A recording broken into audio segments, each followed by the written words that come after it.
Так вот, пацаны, на АвтоВАЗе на заднем колесе, вот барабаны. Вот эта проблема со стуком в колесе, вот эта планка тарахтела.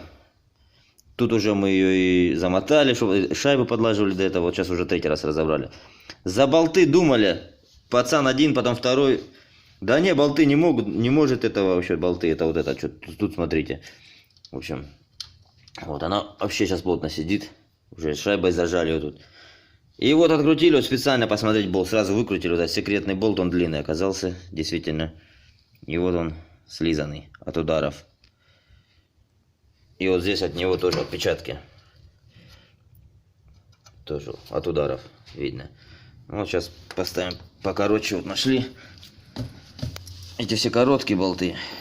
Этот прям намного длиннее вот был. Да. Цеплял. В общем, а на диске, литье стояло, нормально все было. А это штампы уже дальше, видать, закрутился. Ну или просела резьба. Ну, в общем, сейчас поставим. Я думаю, стук уйдет.